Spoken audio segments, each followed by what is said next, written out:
Alright, welcome to another edition of my America's Got Talent quarterfinals recap show. Oh, this is also last night was the last week of the quarterfinals, and this was the wild card show. Oh, and I can tell you that unlike last week when the talent was a bit lackluster, this week this was a really great show indeed. And what's even better is that one thing did not happen at all last night. Not a single act ever got buzzed, so no buzzes. So therefore, the lowest I'll give an act in the scoring for this review is 7 points. So you're gonna see some awfully high scores here. But anyways, let's get this recap started. First up, to begin the wildcard show for his second chance was Spencer Horseman, which was Howard's first pick.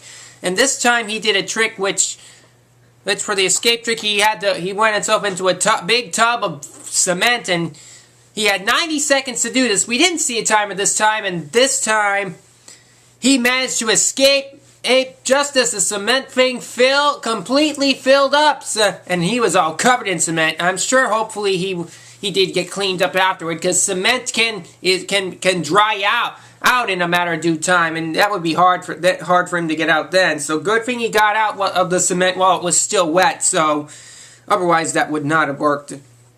But either way, that is a much better escape act than what he did last time. So Spencer Horseman gets a perfect 10. The next up after that was All That, and they clocked this time to Thunder, as done by America's Got Talent Season 3 finalist Nothing But Strings. They came in third place that year. No, I didn't see that season. That was the Thunder, and in addition to their clocking, they also then had some virtual silhouette versions of themselves behind them on the screen.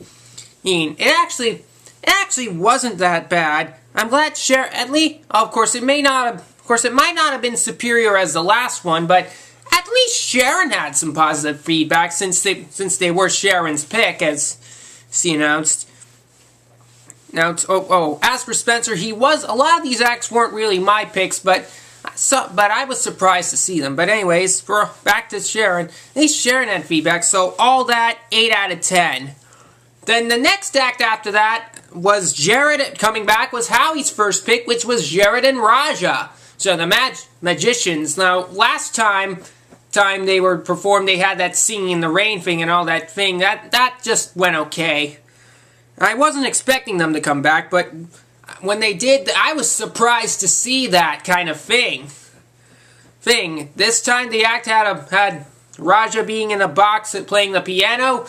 Jarrett covered it all up, and he labeled the box, and it then got labeled Fragile, or as the late Darren McGavin's old man character in The Christmas Story would say, Fragile. Now, although it said that some people, when the box reopened, Raja was gone and it was empty, but Jarrett called out, Raja, where are you? And then Raja was in the audience still playing the piano. So that's why the magic was worked. Of course, with the Fragile, some other people thought it wouldn't be like that, and because of Fragile, some of you would think that it would change into the Christmas Story leg lamp.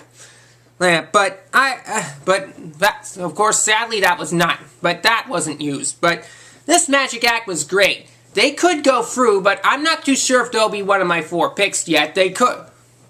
Thanks. But anyways, Jared and Raja, much better than last time. 10 out of 10. Next up was Wesley Rogers, Sharon's second pick.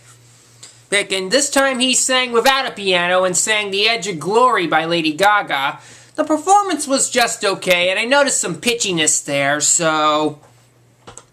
And to me, I don't think the singing wasn't the only thing. I think he looks a bit too nerdy, in my opinion, with the glasses and the hair. So, I do appreciate Jake coming back, but unfortunately, Jake only gets 7 out of 10, and I don't think he'll go through this time. And speaking of that performance of the song, Daniel Joseph Baker did it much better last season in his quarterfinals. I like that. Then next up after that was Howie's second pick, which was Kristen Sandhu.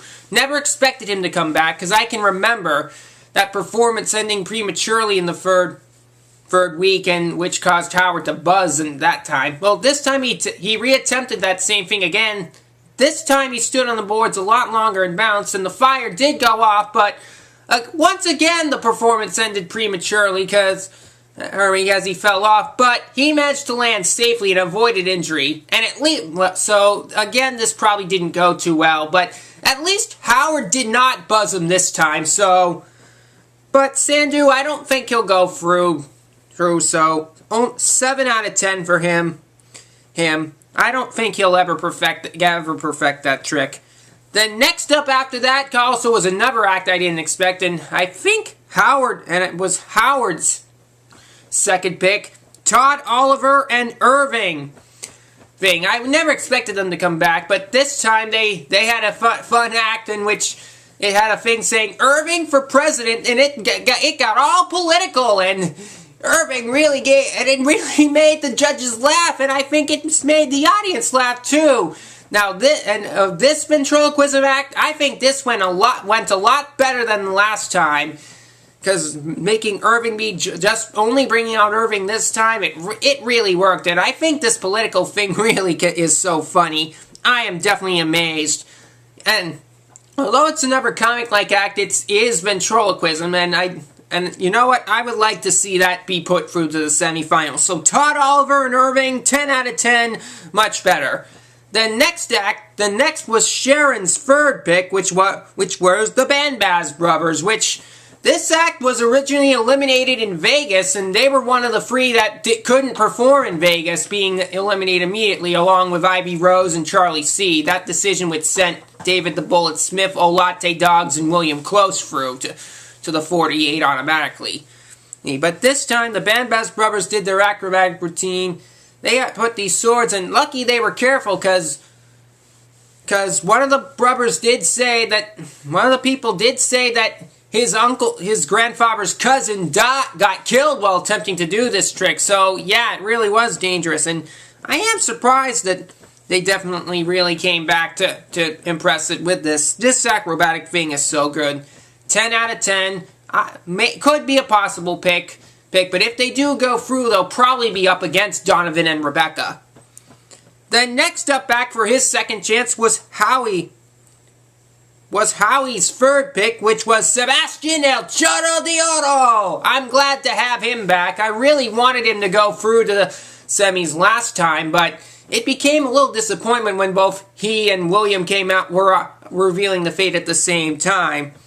But for Sebastian, this time he sang a mariachi version of New York, New York, which meant he also added a little Frank Sinatra into it. And you know what? That performance really was spectacular. Even though he was Howie's pick, Sebastian still said that his heart still belongs to Sharon. So even if Sharon had picked him instead of Howie, it still would have been impressive anyway. Because Sharon does love this kid. Howard did give some criticism, but at least there wasn't any booing, because I actually appreciate Sebastian bringing a new mariachi twist to a Frank Sinatra song. And you know what? That is a great idea indeed. He really should give enough. I think he should definitely go through this time, because this was even just as great as the 48 when he sang Besame Mucho back then. And you know what? I think... And you know, Sebastian, maybe if you have any more ideas of mariachi twists for songs, I wonder if you could ever try to do a mariachi version twist of a Beatles song. That could be interesting. Sebastian El Charro de Oro, 10 out of 10. Then next up after that was Howard's third pick, which was Horse. Now, I absolutely did not want this act to be in there, and once again, even though he didn't get buzzed, it was still a bit too disgusting for me. I've been injuring himself even when he had, and I don't think, and it's a little too hurtful, and I don't want to see that kind of thing. I don't think Howard should have brought Horse back. I really think he still should have brought Wordspit back, because I actually like them a lot better, but because at least Horse did not get buzzed, but since this act's definitely not a $1 million act, Horse only gets 7 out of 10. Then next up after that was Sharon's fourth and final pick, which was Lindsay Norton. And glad she was brought back. I think I had her as a wild card pick, and you know what? It was pretty great. Great, all the dancing and all this. It was fantastic. Howie did say it could be a little bit tough. Well, maybe in terms of voting, and also for a little bit. So, but because of that, Lindsay only gets 9 out of 10 this time, but it still isn't that bad. She could still go through, but I may have her just as a backup pick at the moment. Then next up was Howie's fourth and final pick, which was Andrew De Leon, the Gothic opera singer. I remember I felt disappointed for him when he got eliminated in Vegas because of the nerves getting to him, but that audition still is fantastic. This time Andrew sang a more operatic version of Toni Braxton's Unbreak My Heart, and that was a lot fantastic, and it definitely made us feel that Andrew deserved to be back in. And you know what? He definitely is a great favorite because he's the only classical singer left in this competition now. Now, I'm glad that Andrew definitely was brought back because he can really sing great operatic music. So, Andrew De Leon, 10 out of 10, definitely going to go through. And last, the final act of the night was Howard's final pick, which he brought Ben Black out. Now, I did have him as a pick for who I wanted to go through back in the second week, but felt disappointed when he was eliminated, just making him become a wild card. And you know what? That act was so good. He even put a big cuff on after setting up the targets up. He put this big thing to make sure he was even more blindfolded and got his crossbow out, and he hit the targets and they shot back and it shot the apple out of his head. I mean, that was on his head. That was the second time an act ever had an apple on his head, because I know Frank Miles did this kind of thing last season and that was just okay. Okay, but Ben Black, he did so much better this time, and I think it was even way much better than the last time. So that crossbow thing definitely really is fantastic. So Ben Black, 10 out of 10. Great job for him. Anyways, there you go. It's going to be a tough choice, and so anyways, for my top 4 picks for who should go through to the semis, my initial 4 picks are going to be Spencer Horseman, Todd Oliver Irving, Sebastien El Charro de Oro, and Andrew De Leon. But since there can be others that could still go through, the 5 backup picks I have, since I'm now going to use backup picks since there are no more second chances now, the 5 backup acts that can go through if any of the other 3 don't go, or if any of those 4 don't go through, the backup acts that could go through are Jared and Raja, Banbaz Brothers, there's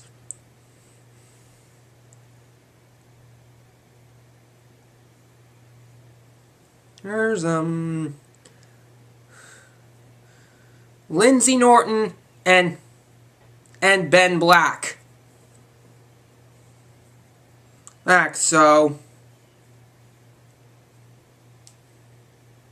that's pretty much about it for those backups. So that's really 4 backup acts. Acts that I could still go through, but anyways, we got some great performances on tonight's results show too, which we have performances by Carly Rae Jepsen, Owl City, and the cast of Bring It On. That's right, they made a Broadway musical version out of this. I have seen the 2000 film adaptation, by the way. But anyway, it's going to be a great show. Let's see. Hopefully, I'm sure I'll get at least one of my picks correct. But anyways, hope you enjoyed this review. Thanks for watching. See you next time.